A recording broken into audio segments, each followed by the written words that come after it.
Hello, everyone, and welcome to day 3 of the Maximize Your Life Challenge. I'm so excited to be here. I'm glad that you guys are watching, whether you're watching live or watching the replay on Facebook and also maybe on my YouTube channel. And I'm excited because I get to provide value to you guys. And that's really what I want to do. I want to help you enhance your life using emotional intelligence skills. In the first 2 days, we primarily focused on self awareness and emotion regulation. And today we're going to talk about relationships. If you looked at the sign up page, you saw that day 3 was focused on enhancing your relationships. You can't really enhance your relationships if you're not bringing your full self, if you're not fully committed. And a lot of people try to commit to a relationship or they try to actually make the relationship better when they still have work to do on themselves. And when I say you have to do work on yourself, I'm not talking about maximizing your potential or becoming perfect. That's not what I'm talking about. I'm talking about effort and commitment. I'm talking about being able to just know who you are and really just how to handle and manage yourself. And that's where the emotional intelligence comes in regards to this self awareness and the emotion regulation. I want you to think about it like the task manager on our computers. So, if your computer is running really slow, nothing's happening. You click on your computer, nothing happens. You can open up the task manager, and the task manager can show you that the current tasks that are running are using up 100% of your computer's capacity. So, you can't get the computer to do anything else until you turn off some of the tasks. So you can go through and look at the tasks that are running on your computer, find out which ones are useless or which ones you're not using and turn them off. And that frees up space on your computer to engage in something else.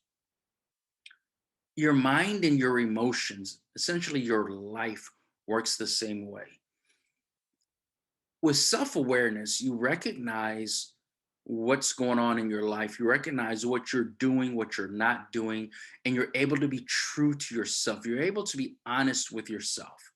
What am I doing? What's going on? Who am I? And it's hard to manage, navigate, control anything externally if you don't have those answers internally. So self awareness allows you to do that. And then the emotion regulation empowers you to turn off what's not important. It empowers you to have appropriate responses to different events in your life. And when you do that, you're able to free up room, you free up space for others. That's when you're able to be empathetic. That's when you're able to be socially aware. Social awareness is the third domain of emotional intelligence.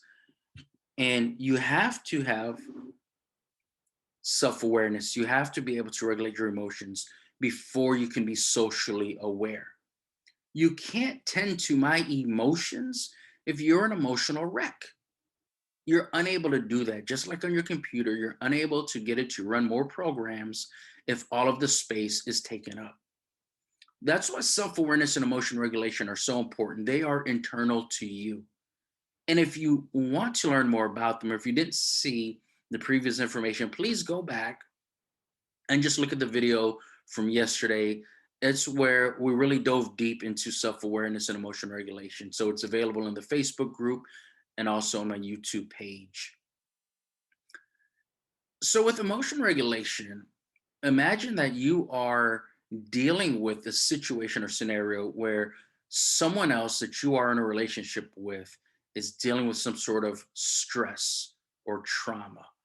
Maybe they're just confused about something. Now imagine that you cannot give them any time or energy or attention because you're an emotional wreck. That doesn't sound good. That's not helpful. You cannot enhance your relationships that way.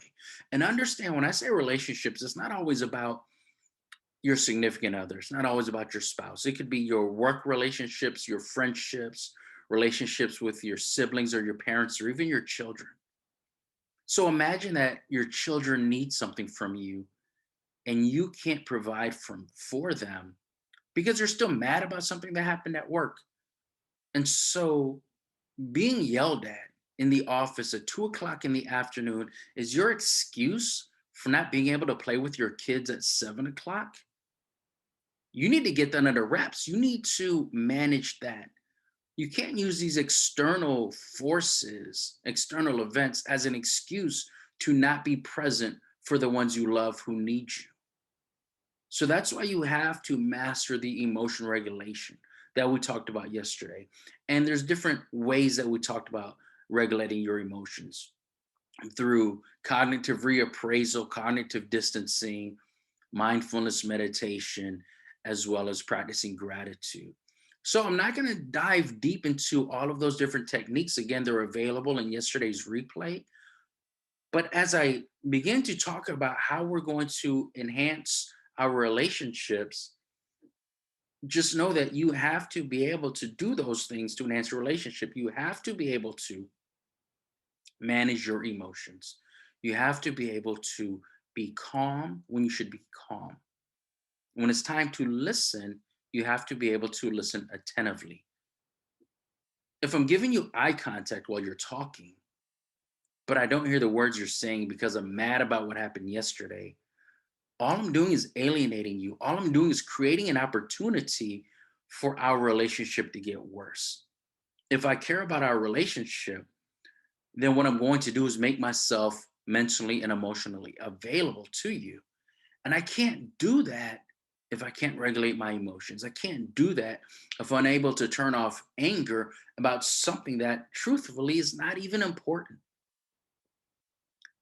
I talked about this earlier in a conversation about turning off the things that are not important. Think about what's stressing you out. Think about what's bothering you the most. Make a list. Make a list of the things that are stressing you out. What's on your mind?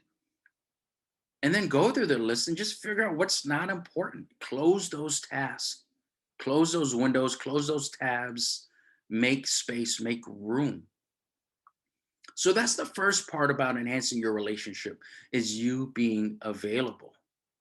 You have to be available to your relationship. A lot of times in our relationships, we act like there's a contract.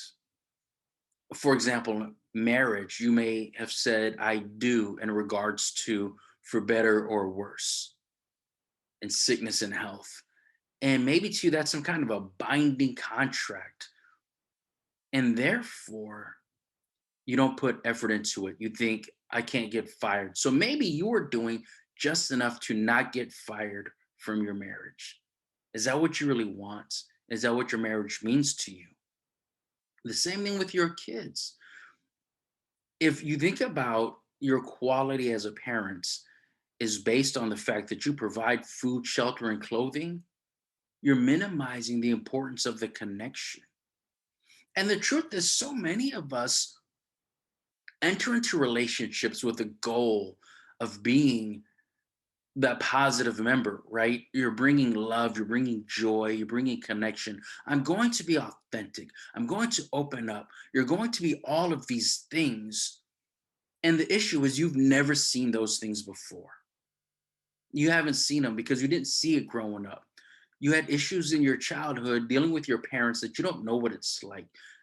You haven't seen fathers take their sons and daughters to the park. You don't know what it's like to play board games with your parents or your siblings. You don't know what that's like. So you don't know how to do it. By being available and being open, you can figure it out. Fear of getting it wrong is what will keep you from figuring it out. You say, well, I'm providing food, shelter, and clothing. I feed my kids. I make sure they go to school. I make sure they have good clothes. And that's what your parents did for you. So in your mind, you are meeting the minimum standards. You are good enough. When someone comes along to help you when you need them most, do you want them to be there for you in a way that's just good enough? Or do you want them to truly show up? There are people in your life who need you in a way that no one else ever has or ever will, whether it's taking care of your parents, whether it's taking care of your siblings or your children, and especially your spouse, your husband or your wife. And when they need you most, are you making sure that you're meeting the minimum standards? Or are you actually stepping up? Think about what they deserve. Are you providing that? Okay, you got the food, the clothing, the shelter, you pay the rent, you pay the cable bill. But maybe what your kids want right now is for you to say, I'm proud of you. Maybe when your spouse comes to you with a problem, she just wants you to say, you'll be okay, I'm there for you. The problem we have with these contracts is that we look at it like a legally binding document. And so we care more about that than the actual connection. So, what I mean by that is there's this thing called breach of contract. So, what I want you to ask yourself is how often do you act in a way that you're trying to prevent breach of contract? Are you looking at your spouse in a way where you're ensuring that your spouse is compliant? Is your wife following the rules? Is your husband doing what he's supposed to do? And you know what the obligations are. You know what it means to be compliant with the rules and the wording of the contract. Therefore, you are well equipped to notice violations. Really, what's going on is when there's a violation, it's evidence that the person that you are watching or monitoring is imperfect and they make mistakes. Now, of course, there are limits, right? Because when someone makes a mistake, it's one thing to do something accidentally to show you're human, and it's another thing to violate your boundaries and betray you. So, as I talk about relationships, at no point in time am I saying allow people to continually violate your boundaries and forgive them. There is a place for forgiveness, but there's also a place for your boundaries and for you to enforce them. Because by protecting your mental and emotional health, you are then more available to give love, to be vulnerable, to be socially aware. Social awareness is a third domain of emotional intelligence. And being available is what allows you to be socially aware. So when we're talking about being available for other people, the key component is empathy. Empathy is so important. And I'll be the first one to tell you that empathy is the most critical skill for leadership. You can't lead someone without empathy. I've heard it from Simon Sinek, I've heard it from Kobe Bryant. Empathy is the most important leadership skill because if I'm paying attention to you and I know where you're coming from, I know best how to set you up for success and I understand you so that I don't alienate you or set myself up as an obstacle to you. So, Dr. Brene Brown discussed a couple significant tenets of empathy.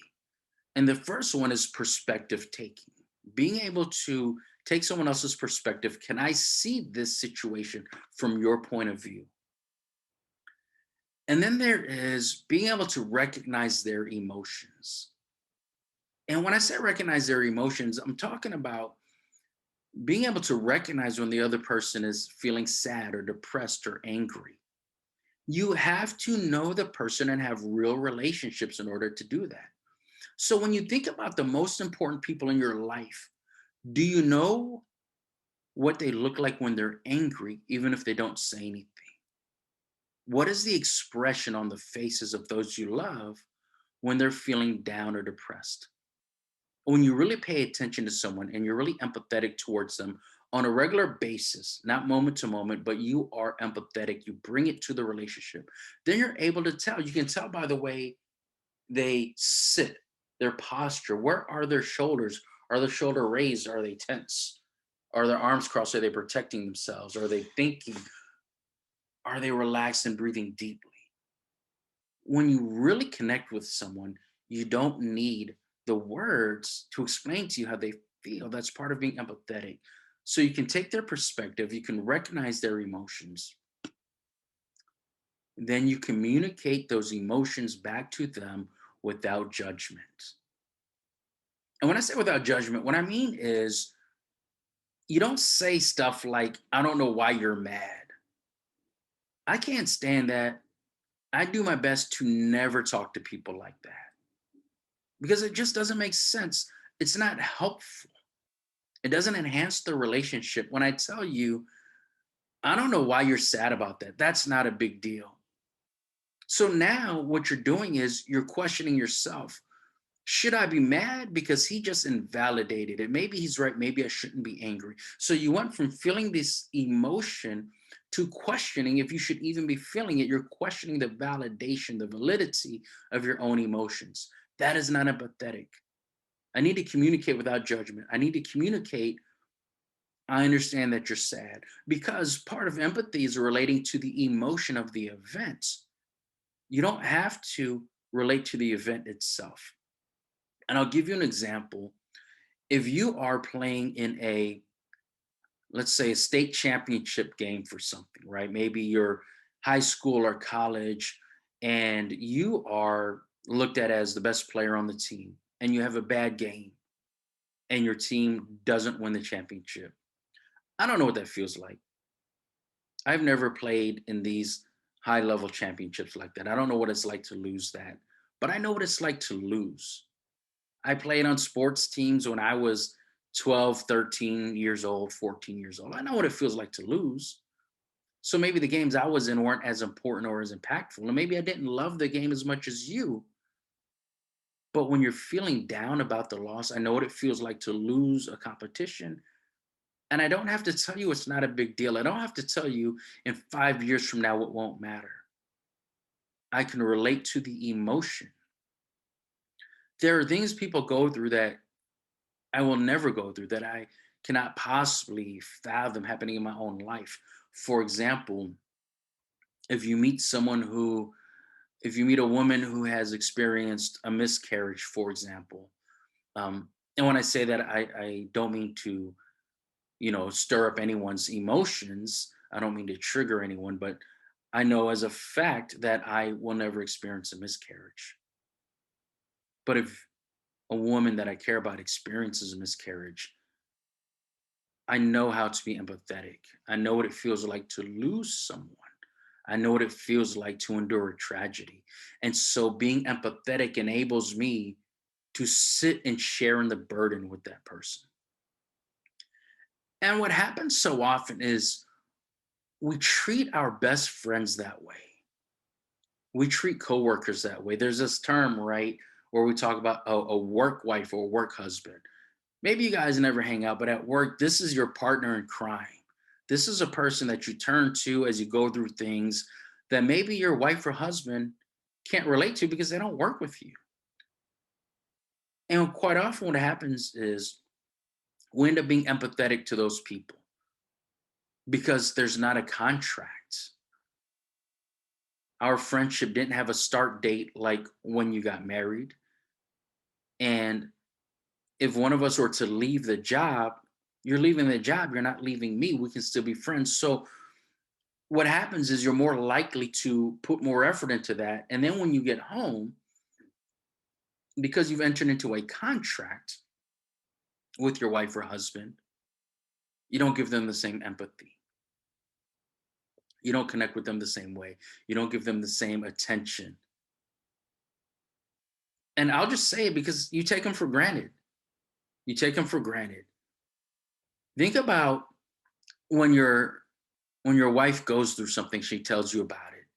You respond in a certain way without empathy. Would you react the same way if your best friend told you that? Maybe someone at work tells you something happened at home and your response to them is, man, what can I do for you? How can I help you out? And then you go home and your wife tells you there's something similar and your response is, look, I've had a long day at work. Just, can we talk about it later? A lot of times what happens is we take those who love us the most for granted. That's why you often don't talk to your parents or siblings enough because you take them for granted. You know for a fact that they'll be there for you, that they'll always love you. So you decide you don't have to be proactive. They'll always be there for you. They'll always have your back. So you don't need to show appreciation today. You don't need to show gratitude today. And that's the problem. You think you have time. You think you can be grateful tomorrow.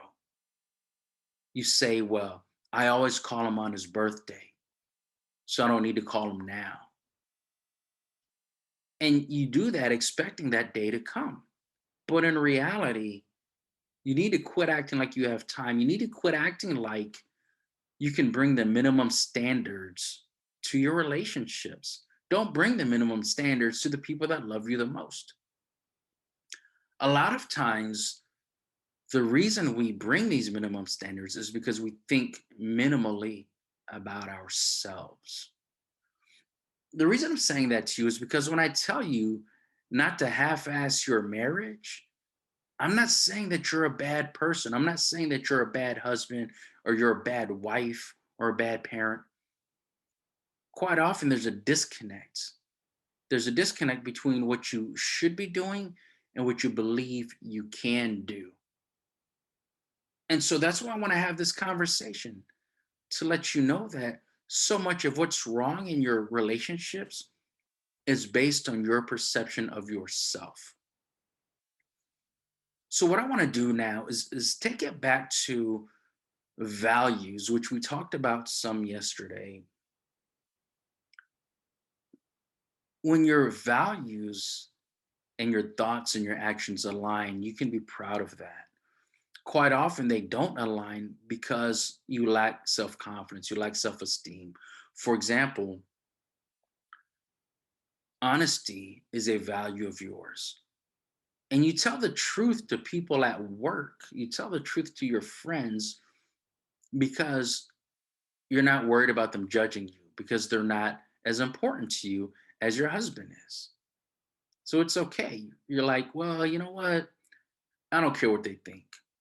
In reality, the problem is what you think about yourself. And so, what these other people think about you cannot penetrate what you think about yourself. You don't look to them for validation. Some of your friends are so supportive, you feel like they'll love you no matter what. But then, when you speak to your spouse, although honesty is a value of yours, you have a hard time being honest. And the reason for that is because you use your relationship and the quality of your marriage as kind of a barometer to measure the quality of yourself, what kind of a person you are. And so you don't want your spouse to think negatively of you. So you don't tell them the truth. And I'm not saying that you're lying all the time. Maybe you just keep some things from them, something that you're dealing with. Maybe you made a mistake. You don't want to tell them about it because you don't want to be judged. You don't want to be criticized. The problem often is not their criticism, but it's because you criticize yourself. And quite often, when they point something out about you, it validates or confirms the criticism you have about yourself. But what really is going on is that they are not judging you as a person. They're talking about this one specific event or this one specific character trait. And they may be thinking that they're helping you. And so, quite often, what we'll do is we will hear things from our friends and colleagues, and we will think about their intention. We will think about what did she mean to say? What was he trying to get to? But then when you get home and you talk to your spouse, you say, well, what you said was this. And then you want to get into talking about what this word means and what that word means. And if they didn't think this, why did they say that? So then you're just arguing. You're arguing because you brought self doubt, self judgment, and negativity with you into the conversation. And so those thoughts and feelings within you are the barrier to your honesty, not the person you're talking to, because you are responsible for what you do. You are responsible for aligning your thoughts and actions with your values. And sometimes that's hard to do. Sometimes it's scary. Well, let me tell you this, there is no courage without fear. So sometimes you got to do stuff that's scary. Sometimes you got to tell the truth, even though it might be hurtful. And the reason for that is because you're taking a high level view of your relationship. How is this going to impact my relationship over the long term? And sometimes you may think that it's going to really damage your relationship, but if you hold it in, that guilt and shame is going to destroy you from the inside, which is also going to kill the relationship. So maybe being honest up front gives your relationship a chance to repair and rebuild. So when I say that, I think about the concept of how your marriage or your relationships can be about connection, right? When you first come together, there's this connection, there's this vibe on so many different levels, right? Mentally, emotionally, physically, sexually, you're compatible in so many different ways, from your conversations to the things that you laugh about, the activities you enjoy. And then there's a disconnect,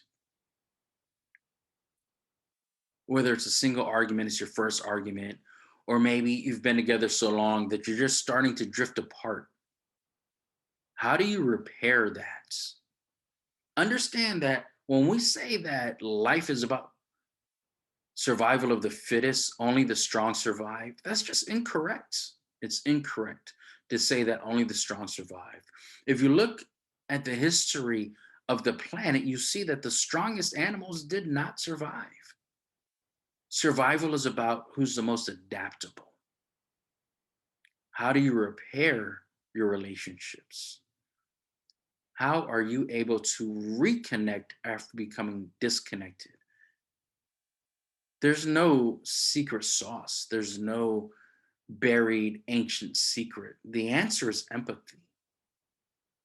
When you're sharing either good news or bad news, there comes a point where you stop talking. And when you do that and the other person begins to talk and they begin to respond, that's when you need to have empathy. That's when you need to listen. That's when you need to try to take their perspective, recognize their emotions, and communicate to them that you understand their emotions without judgment. And that includes even if you're the one that hurt them. But the truth of the matter is, most of the time, you're not the one that hurt them. Something else hurt them, something else happened. Sometimes your spouse can get home and they're frazzled and they say, I almost got in an accident coming home. I got cut off. I swerved. They almost hit me. And then your response is, well, how fast were you driving? Why ask that question? Where's the empathy? What that does is slowly alienate someone. You're slowly building barriers. So it's not an immediate disconnection, right? Like when you're talking on a phone with someone and you get disconnected, you can call them right back. Doesn't it seem a little more painful when they're static and the signal slowly starts to fade? Like I know when you're on FaceTime or some other app like Skype or Google Duo, and you get some kind of message that says poor connection, the other person's frozen or you can barely hear them. You put more effort, you're holding on. And then what happens? It finally disconnects and you got to think about it. But when it's a quick disconnection, you can just call them back. Your relationship is the same way.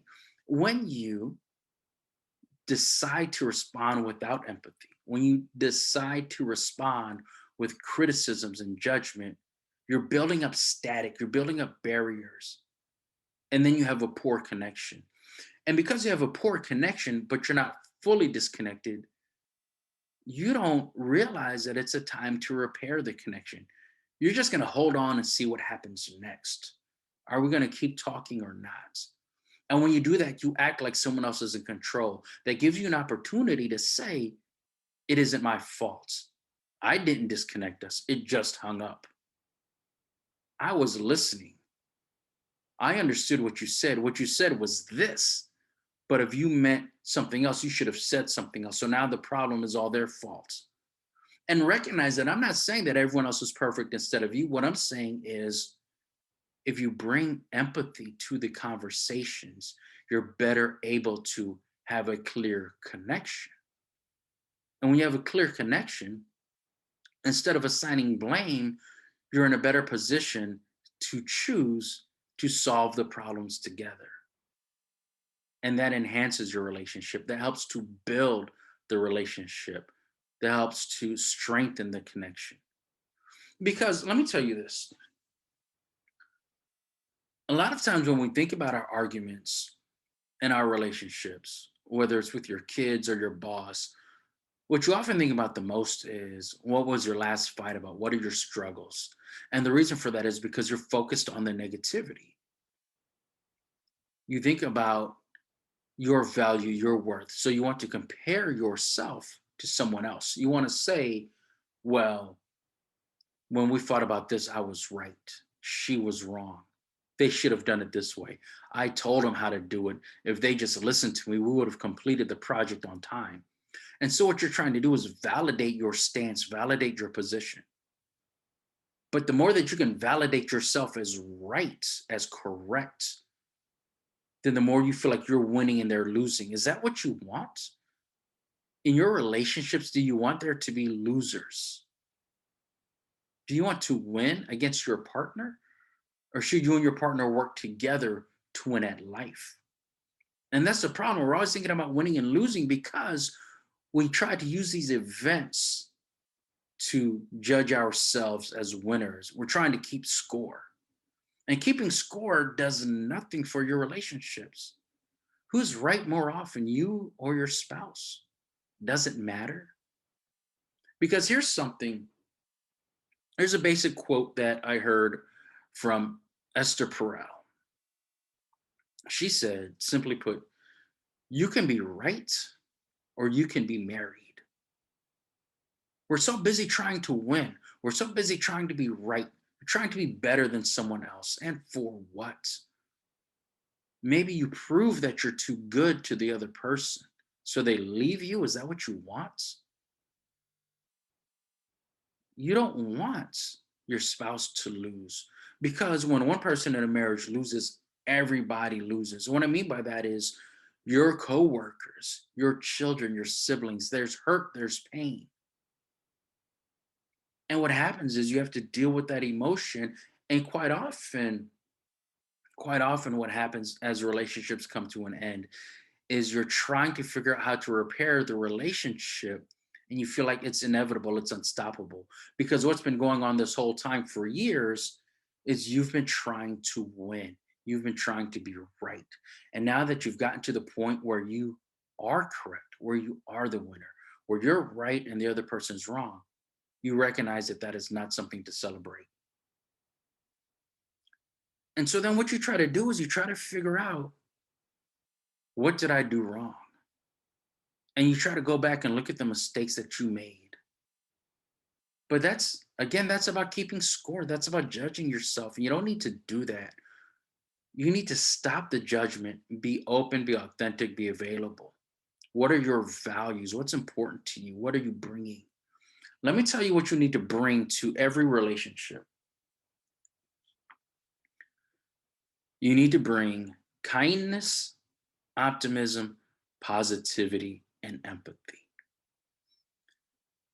Kindness is simply choosing to respond in a way that's not malicious.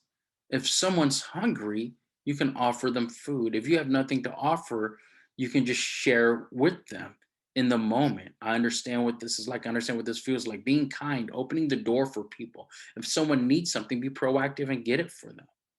Say thank you, say please, just be kind. Optimism is confidence in the future.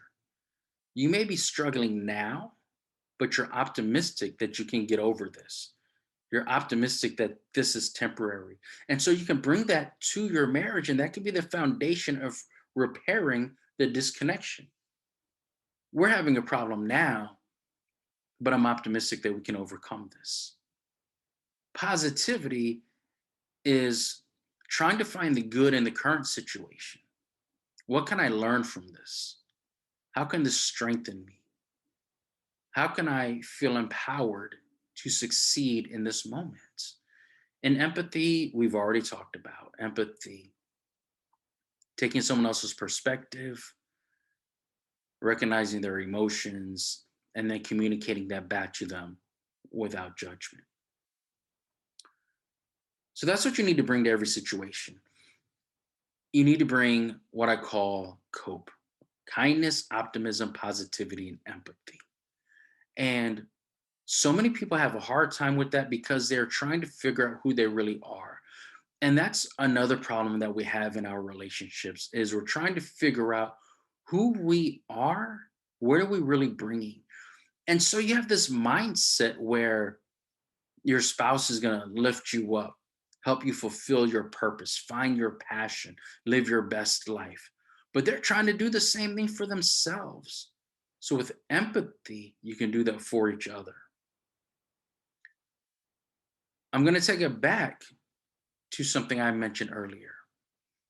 So when I'm talking about bringing empathy, when I'm talking about being authentic and available, again, you cannot do that if you look at your relationships as unbreakable contracts that require compliance and consequences for rules violations. And you see it all the time. And what happens is, I see this more in relationships that have lasted a long time, where you've been together for 10, 12, 13 years, and you get to the point where the other person now is supposed to preemptively read your mind and know what you want and support you and encourage you and set you up. But you don't do that for them. And the reason this is a problem is because you forget why you came together in the first place. You forgot the foundation of the success of your marriage the first 10 years. You forget what it is that drew you to the other person, and you begin to take it for granted. I see so many times in relationships where one person made the other person laugh all the time. But now that we've been married for a few years, there's no more laughter, there's no more smiles. And the reason for that is because you begin to lose yourself, you begin to lose your identity, you begin to forget what really is a foundation of your marriage, which for most marriages is friendship. It's about understanding each other, communicating with each other, loving each other. And you forget how to do that because you take it for granted. And for a lot of people, why that's also a problem is because they're actually repeating what happened in their childhood. What happens is you had to experience your parents go through a divorce maybe when you were 12 or 13 years old, or maybe when you were 5 or 6. So you don't know what a marriage looks like that's happy at the 15-year point or the 20-year point. You don't know what to do. You become bored because you've lost track of your priorities. Emotional intelligence enables you to avoid that pitfall. Self awareness enables you to recognize when you're bored, when you need a challenge, when you feel as though you're not seen or not heard, when you feel as though you're being abandoned. Self awareness enables you to recognize those things within yourself instead of blaming others.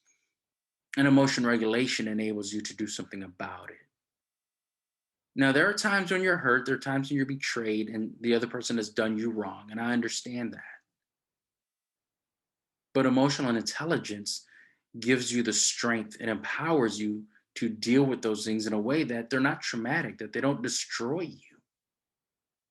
And quite often in marriages, the destruction is slow.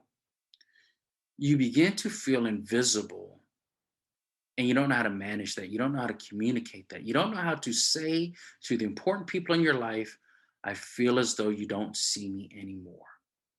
Because let me tell you this, when you think about what people fight about the most in their relationships, in their arguments, so what do you think it is? Think about your relationship, think about your marriages, who you're married to now, or think about your past marriages if you've had more than one. Think about your parents or your friends, your siblings, their marriages. And then also look at relationships that you've had with your kids. Think about the relationship you had with your parents. What is the number one thing that you guys fought and argued about?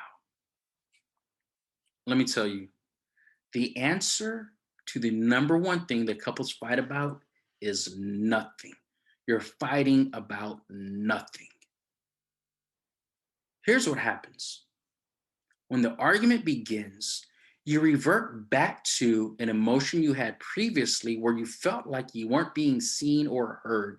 And so, what you're doing is you're testing the other person to see if they're paying attention to you.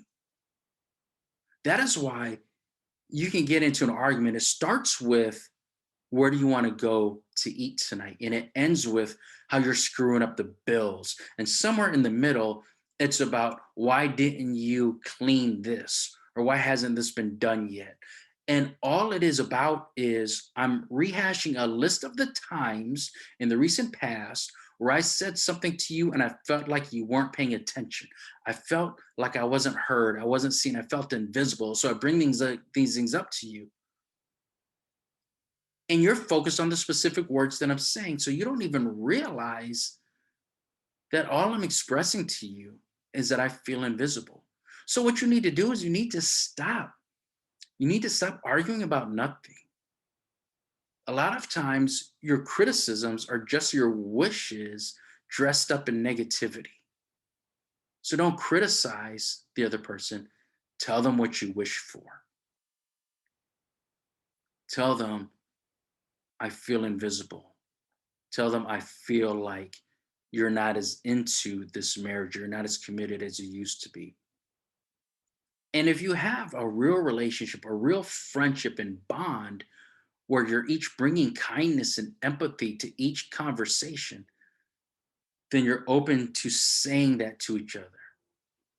When I said this to you last week, the way that you responded made me feel like what I said to you was not important to you. It takes courage to say those things. It takes courage to be that vulnerable. It's easier to fight, it's easier to try to win. So instead of telling you that I feel invisible, I'm going to come up with all of these things that you did wrong just to beat you down so that you feel like you have to listen to me. All that's happening is you're building up barriers, you're alienating the other person, and you both walk away from the relationship thinking about, what are we going to do now? You walk away, what are we going to do now? And sometimes those feelings are so overwhelming that you don't realize you're doing it in the middle of the street. You're having that argument in front of your kids, in front of your coworkers at the annual picnic. You don't even realize that because you have all these pent up emotions because you don't know how to communicate. And it's not that you don't know how to say the words, is that you don't know how to let go of the fear of being emotionally naked in front of the people that love you the most. You have to be vulnerable. You have to open up. You have to say, this is how I felt when you did this. Don't say, you made me feel. Nobody made you feel anything. You made me feel like I wasn't important. They didn't make you feel that way. That's the way that you perceived their reaction or their response. And so don't attack them like they did you wrong. Open up and be vulnerable and say, when this happened, I felt as though my words were not important. And then you can give them an opportunity to say, I didn't realize that I made you feel that way. I didn't realize that it was that important to you. So then instead of arguing about stupid stuff that doesn't matter, instead of being mad at each other because you both have a list of 17 things that you did wrong in the last 2 weeks, you're better able to, more empowered to open your mouths and speak the truth about your emotions, about how you're feeling vulnerable, about how you're feeling alone. And you can look into each other's eyes and take each other's perspectives and just be truthful. It's hard to do. Telling the truth is hard. When you make a list of your values, you don't list a whole bunch of stuff that's easy. You don't do that. When you look at your values, you don't say, buying candy is not a value. Watching TV is not a value of yours. Values are not easy tasks. They're not things that are simplistic. Your values are quite off the foundation of your personality. They're the foundation of what you're bringing with you to every event, every activity, every conversation, every relationship. And sometimes you act in a way that goes against your values and you begin to doubt yourself, you begin to judge yourself, and you think that other people notice. So then it becomes harder, it becomes scarier to be vulnerable, to take responsibility for your own actions, and to speak up to the ones that you love and tell them how you feel in the moment. Some of you don't even know how you feel in the moment. You need to work on your self awareness. And I'm not going to say if it's easy or if it's hard, I'm going to say that it's worth it. And then when you fully grasp what you're feeling, bring that to the other person. Bring that to the other person and say, this is how I'm feeling. Then you can stop arguing over stupid stuff. You say things like, we fight every day. Why are we fighting all the time? And then the person you're fighting with says, I don't know why we fight all the time. And the truth is, you're both lying. You know why you're fighting. You're trying to find yourself while at the same time you're trying not to lose the other person. Both of you are trying so hard not to lose the other person that you're both losing yourselves. You've lost confidence in who you are as a person. You're wondering if you're doing it right. You're looking at other people's Instagram and Facebook, and you're wishing that you were as happy as the married couple next door. You wish that you could get a promotion the way that your friend did, who lives 8 cities over and they're in a whole different industry. Well, they got a promotion. Why didn't you? So you judge yourself. So you begin to feel incompetent. You begin to lose confidence. You begin to feel like you're not worthy. And so you begin to lose yourself and you think, well, now that I'm not worthy, now that I'm not the man that I used to be, does my spouse see it? Do they think that I'm not worthy? Am I not as attractive? Am I not as charming? So then you put more effort into not losing them by trying to manifest your insecurity in some sort of protective manner, and it doesn't work. And the reason it doesn't work is because they're going through the same thing. They're going through the same thing. It's so easy for us in your 30s, 40s, or 50s to look at pictures of these beautiful people in their 20s. It's so easy to get in your car and see younger, richer, more popular people in nicer cars. And so, what you're doing is you're letting all of these external factors dictate how you feel about yourself. And then, what you do is you bring that weakened sense of self to your relationship. You're trying to find yourself. You have these absurd terms in your head like, I need to be more of a man. I need to man up. I need to be stronger. I need to be this. I need to be that. And it's a lie. You need to be you. You need to be true to yourself so that you can bring your authentic, your real, your vulnerable self to your relationship. And then you can say, the reason I've been doing this is because I'm afraid that I'm losing you. And then quite often, the person you're speaking to will feel the same way. Or maybe they'll say something like, I do feel like you've been suffocating me. Or they'll say, I don't know why you feel like I'm not as attracted to you. And you'll open up that dialogue. And when you begin to repair the relationship, repair the connection that way, then you can stop arguing about dumb stuff.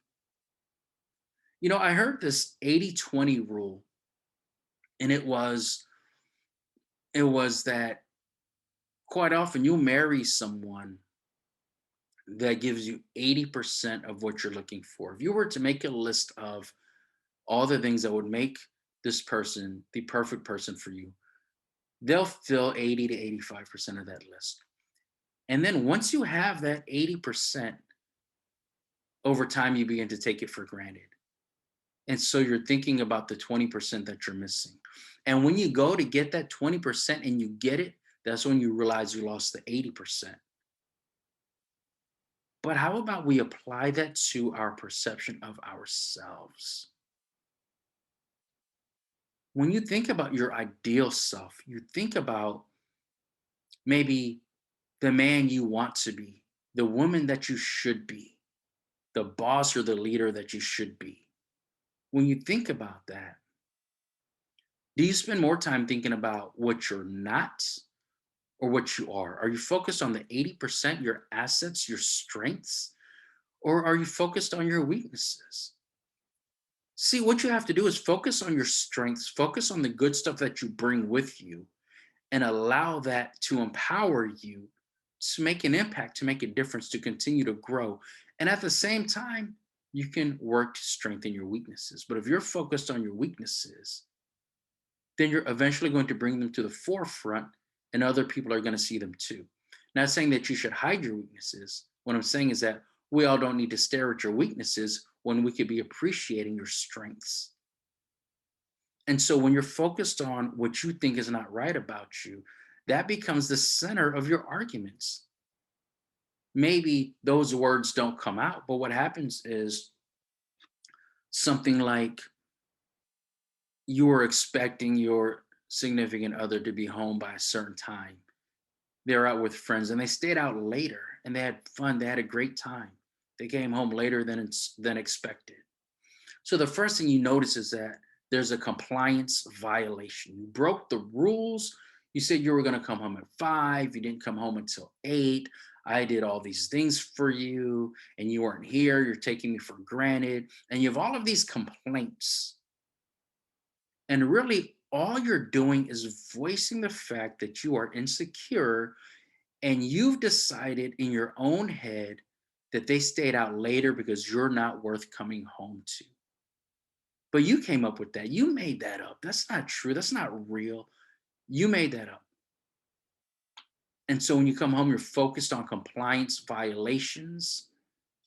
And so then when they want to share with you their positivity, they can't. You shut that off. You squashed the good news. You crushed the happy moments. Why do that?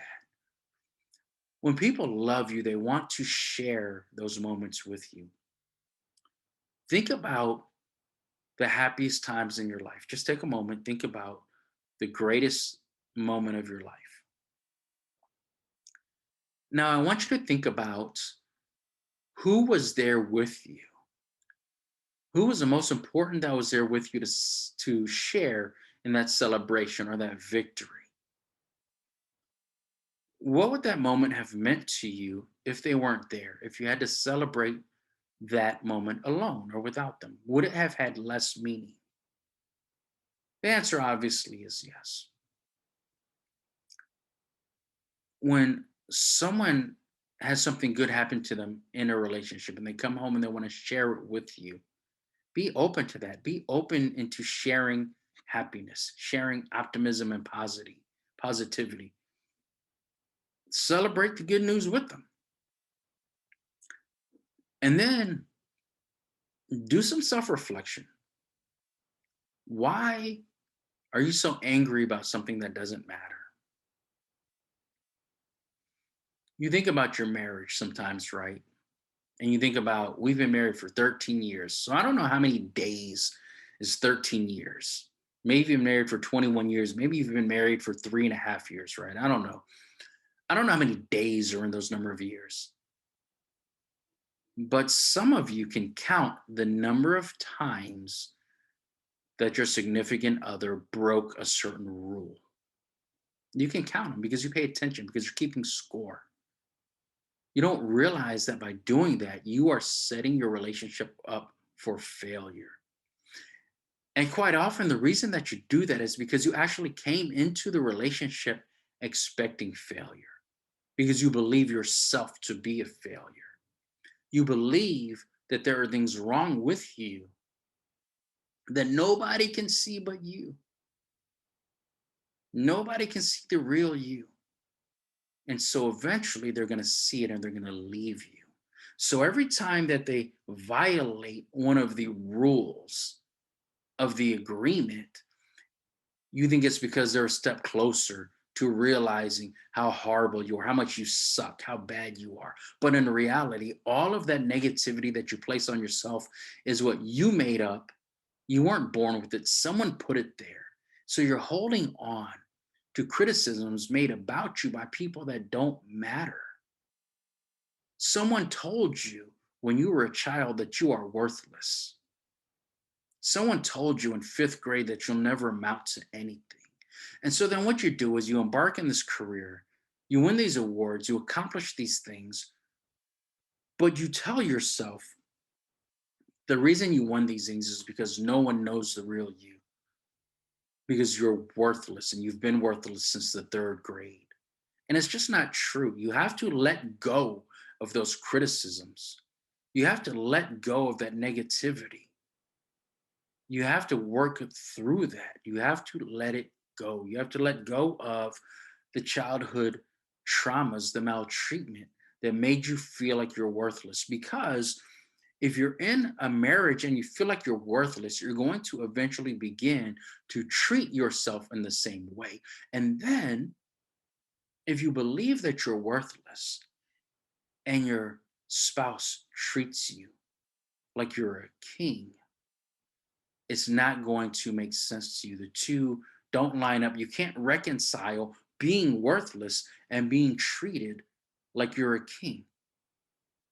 And so what's going to happen is you're going to subconsciously, continuously set up roadblocks so that you can stop being treated so well because you don't deserve it, because you believe you're worthless, because you heard that when you were 8 years old and you've been unable to let it go. You need to let those things go. You need to show up to your relationships with kindness, with an open heart, being authentic, being real. And you have to show up with a willingness to acknowledge who you really are and allow other people to come in and love you for who you really are. If you're wearing a mask and you're being fake, that's going to destroy you. And what's going to happen is other people are just going to see that. They're going to see the real you. And quite often, the people that love you have recognized the real you a long time ago. You've only been fooling yourself. You've only been tricking yourself. You think that they love some fake version of you and they don't know the real you.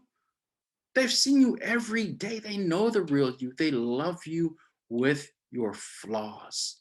They recognize your imperfections and they've accepted them. The problem is you haven't accepted them. Emotional intelligence enables you to be real with yourself and to accept your flaws because self acceptance is needed. How can I get you to love me and accept me for who I am when I'm ashamed of who I am and I'm trying to hide myself from you? It's impossible. And eventually, if I don't learn to accept myself, eventually, if I think that I'm worthless and continue to act in a way that I don't deserve you, then I'm going to create barriers between us. That has to stop. And it takes more than a day. If you feel unlovable tonight, you're not going to wake up feeling like a king. It's a process. It's a process to get through this. It's a process to get over your limiting beliefs and your self doubt that you brought with you since the seventh grade. A lot of people identify themselves as adults with how they identify themselves at 13 years old. There are people who failed seventh grade algebra, they failed pre algebra. And it was then that they were called stupid. And they still believe that they lack intelligence. And some of those people have master's degrees, some of them have PhDs, some of them have won chess tournaments, or they're the president of the debate club, or they're the CEO of a business. And they honestly think that they got that far by being able to overcome being stupid because 25, 30 years later, they still believe they're stupid because someone told them that in the seventh grade. Acknowledge your wins, acknowledge your strengths. Look at yourself objectively. Don't judge yourself as a person. Look at your accomplishments. Recognize who you are, what you deserve, your strengths, your heart, your intentions, your values, your effort. You are worth so much more than you give yourself credit for. And when you recognize that, you will be better able to open yourself up to receive the love and the respect and the admiration that you deserve. Sometimes people try to give you more and you think you're not worth it, so you set up a barrier. Do you have problems accepting compliments? Do you feel agitated or irritated when someone tries to give you an award, when they try to tell you how good you are at something? The problem is that it goes against your beliefs. And the reason it goes against your beliefs is because you've been holding on to something that someone else said many years ago that should have no value today. When you can overcome that, when you can build on top of that and bury that and make it go away, then you are able and empowered to bring your real, true, authentic self to all of your relationships. Then you're able to look at your kids and you can say to your kids, the reason we don't do things together is because I didn't experience that as a kid myself, but I'm going to try. And then you open yourself up to being able to try things without a fear of failure. You can quit trying to be perfect because perfect is only a mask over insecurity. You can say I'm striving for perfection, and that's why I don't try these things.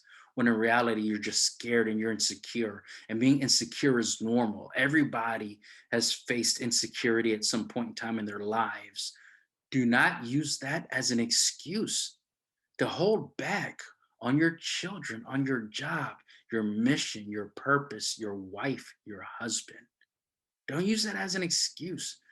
I'm imperfect. I'm insecure. I'm afraid to fail.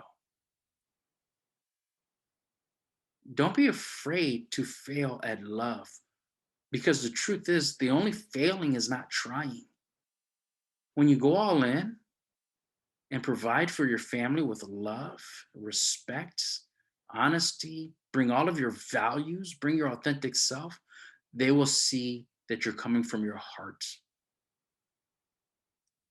And when you can do that, then you can turn off the self judgment. And the truth is, if you quit judging yourself, it's going to be easier to stop judging other people.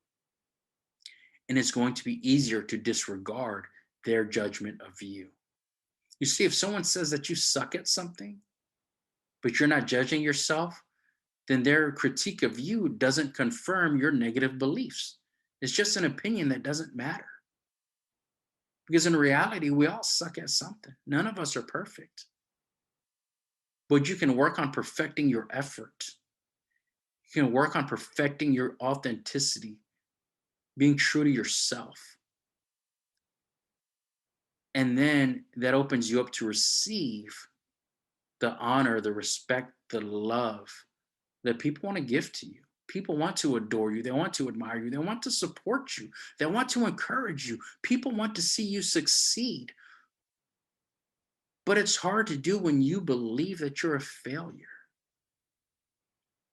It's hard to get involved and support you on your journey to success when you are hesitant because you don't believe that you deserve success. So you have to get over this self doubt, these self limiting beliefs, this doubt, this guilt, this shame. It takes work, it takes effort. But as you continue to build yourself up, you open up opportunities for others to help you grow. When you can be vulnerable, when you can say, that's hard for me. I don't know how to do it. I don't know what I'm doing. And you give people that love you the opportunity to show you how. And then when you work on something together, what happens? You reach goals together and you enhance your relationship together. You see, so many times you don't realize that you're setting yourself up to be a project, to be somebody else's work. Why do you need someone else to show you that you're valuable? You need to get over your insecurities. You need to get over your self doubt, your self criticism. Because a lot of the criticisms you have about yourself, other people don't have about you. You might think that your appearance isn't all that attractive. Yet there are people that love looking in your eyes because they can feel the warmth, they can feel the love coming from you. But then when they try to give it back to you, you act like you're not worthy. You set up boundaries and barriers to love. You're hurting your own relationship by not being open and available to your own relationships. So, what I want you to do, I want you to think about what are you really bringing to the relationship? Think about the good and the bad. Think about your strengths and your weaknesses. And then I want you to think about where your energy is going.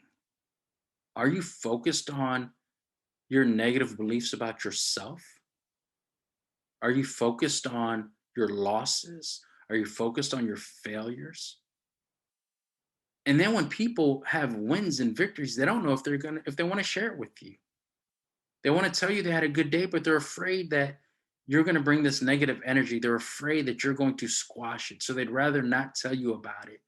And then when they don't tell you about it and you hear about it from someone else, you get mad at them. You don't realize it's your own fault because you set up that barrier because you're always judging yourself. You're always bringing negativity. What are you bringing? I challenge you.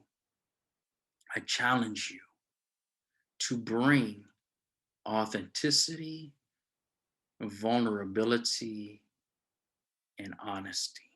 That's what I want you to do.